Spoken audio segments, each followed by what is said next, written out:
She started to apologize, but I shut her down. I did not want excuses. Hello everyone, welcome back to my channel Ara Zone Stories. Today we have a story where this woman thought it was a video game system, but it was actually a camera. It's a complete story with an update. Let's see how this story ended. I lost my first wife 10 years ago. At the time, 2 daughters, now 21 and 24. Life went on after about 3 years. I met current wife, met innocently enough, basically kept bumping into her at various places around town. Never really talked. Sometimes made eye contact, we would point at each other at a distance and just smile. Then one day, getting my car worked on, she walked into the waiting room while hers was worked on also. So we finally had a long conversation. We went across the street to get real coffee as service centers was bad. We talked about an hour, then I was paged mine was done. I asked if she would like to do lunch one day to continue talking. We exchanged numbers and a day to meet up. We dated 2 years, then married. She has 2 boys. They moved into my house, been living with her parents for 3 years. My girls loved her, not as a stepmom, but as a big sister. Although having another adult in the house with 2 teenage girls was a blessing. Life is grand. I love those boys as if we're my own. I want to adopt them when they can make a decision on their own. The little one calls me dad. The oldest, it was awkward. I told him to call me what he felt comfortable, my first name. The girls called her by her name. Wife is stay-at-home mom. We decided until kids were adjusted. Now she doesn't want to work, but does volunteer at school lunch and other things. Daughter 1 goes off to college, is now graduated. The younger daughter grad this past morning. We are moving the rest of her things this weekend. I was told her ex abandoned them about the time baby 2 came along, and has been no contact since. Her mom is very nice, but holds me at arm's length. He is an alpha dog. I don't think he wanted anyone else taking care of his daughter, only child, and grandkids. He would berate me because I was too old, not much younger than them. This would be anytime I was around them. I am non-confrontational, so I told wife I would just stay away from them. I did encourage her to continue relationship, as they only live a couple blocks away. February this year, her ex reappears, wants to be in their lives. He is sketchy at best. I cannot refuse this. He starts coming around often. I set a boundary that he comes on weekends so as not to interfere with school, and we can control his visitation somewhat. He comes most weekends, but really spends little time alone with the kids as we try to give him space. I asked my wife if he made any child support payments while he was gone. No. I suggested her to talk to him about getting caught up of whatever he owes, and to ask about signing over rights so I could adopt. She said she would talk to him. First part of March, our life starts to dive. You know where this going, right? But I am oblivious. I mentioned to wife, she has the usual excuses. I notice little things around the house are different. My favorite snacks are gone. Missing a few beers, not a big drinker, just one every now and then. But the big one was I could smell what I thought was cannabis. I asked wife if she was smoking. As we don't, she hasn't. I thought maybe it was her oldest son. I suggested we talk with him. She says she would handle it. About 2 weeks ago, the old asks me if I love mom. I said yes, thinking he has a girlfriend. Time for a talk, right? He says that we always sat together and were touching each other some way or other. This made him feel good. He asks if mom loved his dad. I responded that sure, on some level she does. Why asking? He replies that they are always looking at each other, talking and touching, and he is over all the time. I asked what he meant by all the time. Almost every day when they get home from school he is there, then leaves. That weekend, I am in the living room, he is over for visitation. He comes in and sits down across from me with a beer. I look up from my reading and tell him to help himself to a beer. He says nothing. I ask why isn't he with the kids. I could hear laughing coming from the family room. He said he might go in a little bit. I tell him I will not drink in front of the kids. I wait until after they are in bed. He says nothing. He then states, you know, I am only here for her. What does that mean? You're talking about my wife. He says technically not divorced. He never signed papers, so she is his wife. I know a judge signed off on divorce because he could not be found. That's why it took longer to divorce. I finally asked about the child support since I never heard back. He just looked at me and said that he was caught up, paid her $15,000 in cash. I asked then if she talked to him about giving up rights. Never asked. He asked what would it be worth to me. I said, "You got to be kidding. You would sell your kids." Before he could answer, I told him to leave. The next day, this past Sunday, the kids were at Grandma and Grandpa with wife. I bought and installed a camera. I put it on top of the TV. Very small. It has a view of the front door and living room. Motion activated. Nothing unusual until Wednesday about 10 a.m. I get alert on phone when the camera activates. So, I am at work, I get a notice, figure it's the wife cleaning up, I look anyways. He comes back. She lets him in, they caresses, long. He starts grabbing at her, she playfully pushes away, they are laughing, no sound. He sits on the couch, she brings him a beer and snacks. 10 a.m. She disappears. She is back a few minutes later, clothes changed. She is going to school for lunch. They are talking. More grabbing, more pushing away, laughing. A few minutes later, she is up getting ready to leave. He gets up, grabs her again, making some gestures, then poses like he is praying, hands together. They sit down again, then she gives him head. She finishes up, goes out of range, comes back, says something, then leave. He then watches TV, then he takes a nap. Screen eventually goes blank. A little after 1 p.m. another alert, she is home. They talk, they both leave room. I know they are headed to bedroom. I race home and find them. They never heard me coming. There is the hysterics you would expect. He slithers out. I tell her she has to go. She pleads it was a one-time mistake. He had just got there. She was lonely because we weren't having bedroom activity, etc. I asked how often he came over, just the weekends. This was an anomaly. I showed the video of him napping. She said he was tired and asked. Then I showed her the video. She had nothing to say. I told her to pack her bags, she is out. I left and called her dad to take them, and we were having issues. He of course take alpha position, telling me how I would screw this up, yada yada. I couldn't get a word in. Finally, I stopped him, asked again, he said yes, then started on me again. I had enough. I said I would send him something. I sent the video edited down to the actual point. I told him to view and call me back if I was wrong. Never heard back. Talked to lawyer Thursday. He helped with estate plan after first wife. Referred me to a partner who does family law, will meet Tuesday, divorce will happen. He felt, but did not know for sure, that I would be on the hook for support for kids. No alimony since she broke our prenup. I made it up before marriage in addition to estate plan to protect my girls. I don't care about the support, glad to do it. It's the boys. So, my question or advice needed: has anyone else been through divorce and was able to see their ex's kids, even if they aren't yours? How did that go? The oldest boy is partially vulnerable, as he will be in high school next year, formative years. I don't want to see him go down the tube and turn out like dad. Thanks to all in advance. This has been a busy week. Daughter's graduation over last weekend, moving her back, kids' sports starting, meeting with lawyer, and sit down with the wife. I met with my lawyer Tuesday. We discussed what I wanted to do. I told him how I wanted to be in the boy's life. If that means remaining married, then so be it. I still have love for the wife, but no longer trust. He advised that in his experience, it would be wrong to continue the marriage, as it would be a charade of one. Overall, a crappy marriage, the boys would suffer. The prenup was violated, that will hold. Wife is not entitled to any support. He suggests that we work together to come up with a visitation plan that works for both. Child support will be up to me.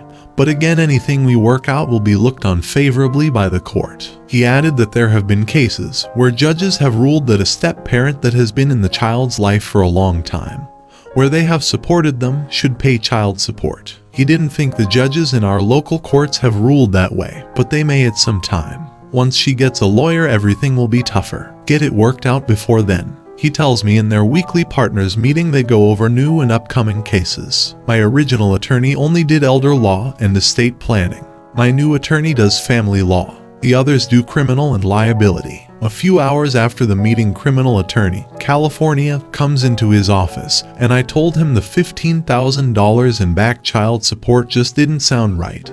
The amount is pretty close to what the ex should give paid. His thought: how does a middle-class person get his hands on that much cash? The criminal attorney made a call to a contact in the prosecutor's office in the county. It turns out the ex never abandoned wife and kids. He was in jail on drug charges. He was tied to a federal case. He was granted early release 3 years ago, when the feds were releasing nonviolent prisoners to ease overcrowding. I don't know if they are interested in him now, but the criminal attorney seems to think he went back to his old profession. They really are divorced. We checked again. So Thursday comes around for us to meet. Wife and father-in-law come over to the house. It was very uncomfortable. Up until the Tuesday meeting, I was still on the fence on what to do. I started off with saying I was going to record the meeting, so there would be no misinterpretation of what transpired. They both agreed. I asked if she had consulted an attorney. She had not. I advised her to get one, because there will be a divorce. That statement took the air out of the room. Wife asks if we could speak alone for a couple minutes before we continue. I agreed. She asks father-in-law to give us space. She started to apologize. I cut her off. I did not want excuses. I told her that she violated my trust by not only cheating, but lying to me. She asked how. I told her I know a lot more than she thinks. I knew she was just going to lie more. So, I asked about the $15,000, why she never told me. She thought for a second. She never had that much money at one time, and just kept it to herself. She still had the cash. I asked if she questioned where it came from. X knew he owed it to her and the kids, and when he got enough, that's why he showed up. So right away she is lying. I told her I knew the deep dark family secret. X was in jail. I asked where he has been for the last 3 years since release. Had she met up with him? She was shocked, I knew, but the look on her face that he was out for 3 years, and she told me she did not know. He contacted her end of January. We discussed the fact that X wanted to sell me the boys for his vacating parental rights. She claims not to know this. I asked how long has the bedroom activity going on. She said the one time. I told her I had the camera set up for a while. I showed her a clip where she actually dusted the TV and never noticed the camera on top. It wasn't big, but it was very obvious. Note, I only had the camera a few days, but what I just went with it. She thought it was part of video game system. She then admitted it started in March, 2 full months, so she had told me another lie. At this point we called father-in-law back in. I was done with the lies. We then get into what I want, the boys. At this point, we are recording. They both object, but eventually we come to the agreement the boys can come over whenever, but stay with her. I would stay in the lives and provide what I feel is appropriate. I expected her to return to work, not to expect me to support her. I reminded her of the prenup and that she violated it. I said she cannot work the boys to ask for things because they will be honest with me when I ask if they were put up to get something from me. I did say that I knew eventually she would have another man in her life, considering her age, and that I would not cause any issues once I felt he had the best interests of the boys. By then, they could be beyond the confusion stage and could decide how they will react to another stepdad. One last thing, wife and I both are avid followers of different subs. We spend many evenings side by side reading our favorites and sharing with each other. She has read my post, figured out by my descriptions that it was me. She saw your reactions. While I wish I could have used most of your replies, she read them all and commented how you savaged her. Thank you. She deserves all that's coming to her. She found a guy who took her in with her boys and loves them like his own and is a good father to them, and she throws all away. She chose to do this, not once, but continuously. Part of me thinks this one will haunt her forever and she'll regret this for the rest of her life.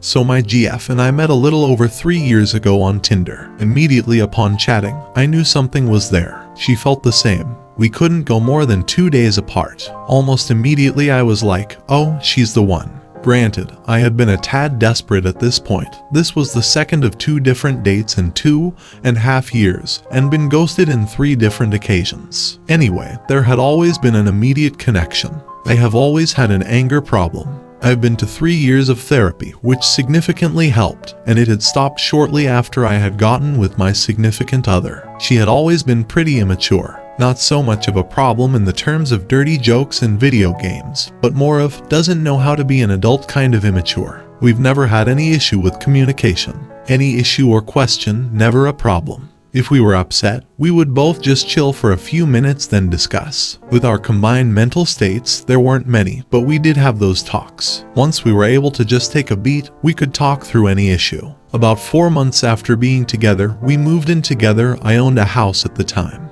About a month later, she gets pregnant. I have my suspicions about her getting off the pill intentionally, but I've made peace with that, as my child is the greatest thing to happen to me in my lifetime. Anyway, she got knocked up, I had to put my lifelong dreams on hold, and we had to start raising a family. We had our moments during the pregnancy, as two would, from all the hormones and anxiety. But for all my friends who told me to break up with her and leave her, I still stayed by her side. Part of me wanted to leave, but I just couldn't. The kid gets born, and now I'm working full-time plus some overtime every week to pay the bills.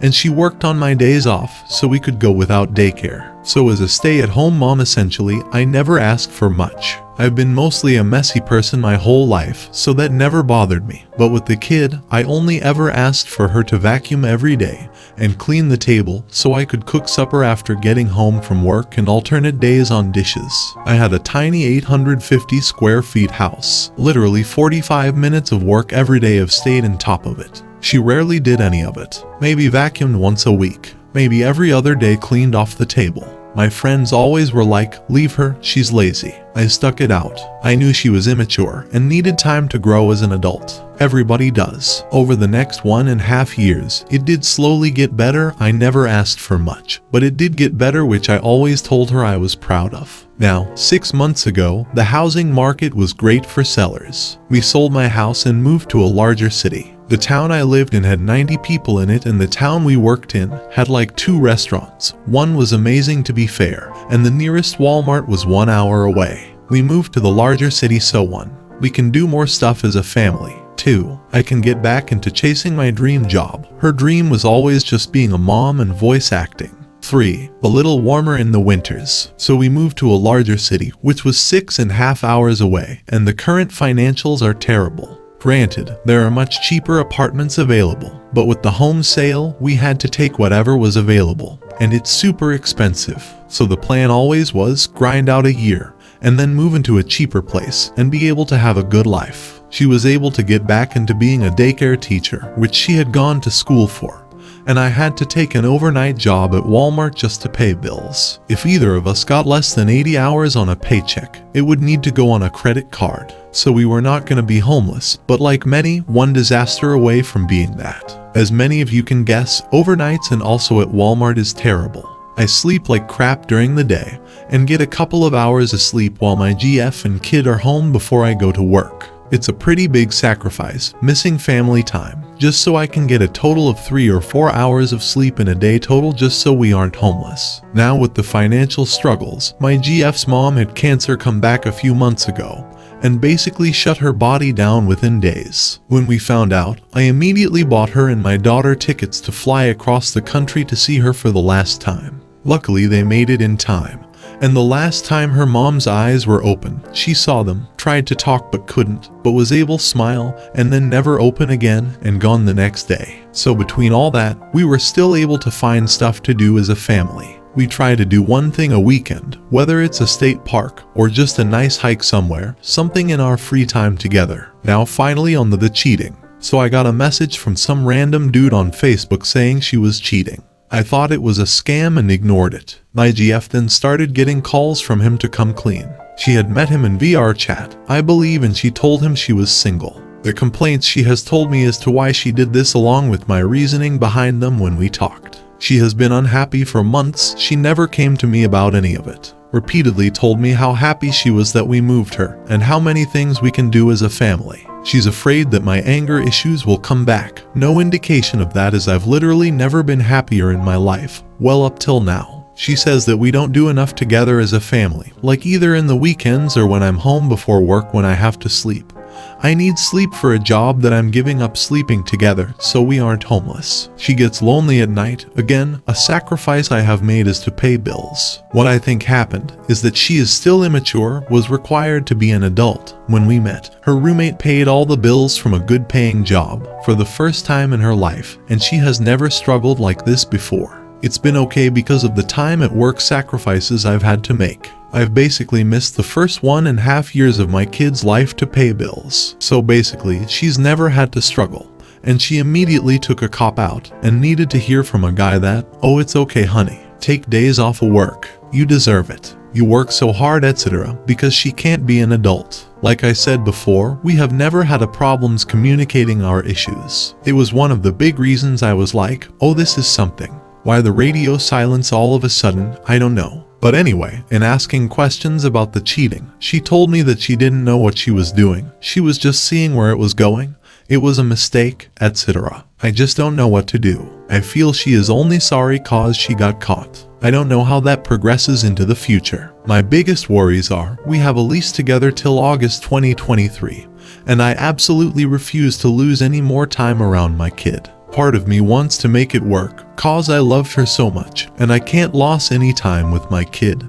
And part of me just can't handle dating a child. Can she grow up now? Maybe, very improbable, but I got past my anger issues, so I don't know. It just happened yesterday, so obviously most of my emotion is pure anger and betrayal. I haven't cried yet, been depressed and sad, but I chalk the no tears up to the gobs of antidepressants I'm taking for that. I just want some advice. Has anybody here caught someone and over time able to stay and forgive? How should I go about that? How can I help my GF with that? We do have like 8 more months of forced living together to figure it out. I just am looking for anything for how to deal with the current situation for whatever outcome is possible. So it's been a rough couple of days. Lots of anger, some calm moments. 90% of any conversation with GF is texting because of our opposite work schedules, so it's kind of hard to keep civil. She had set up a time to visit a therapist. I don't know what will happen, but I told her that even if we don't stay together, she needs to fix herself for everyone else. She's open to couples therapy, probably once the new year comes around, assuming we make it that long. It's really hard for me since my job is me being by myself stocking shelves at Walmart. I have an infinite amount of time to think and overthink and get angry. Does she feel regret? Maybe. Does she actually want to reconcile because of regret or being caught? I don't know. Hard to tell through mostly text conversation. I know most of the comments say I should just leave and move on, and I feel like I would if that were possible. With our lease and financials at the moment, we are stuck together through July when the lease ends. Will we try and work through it out, break up, and just avoid each other through that time? I don't know. Too early to tell. At this point, I just want what's best for our kid. Can people change? Sure, I did with my anger. I know cheating is a lot different, but if the best case scenario is she fixes herself and we make it work, then I would prefer that to happen.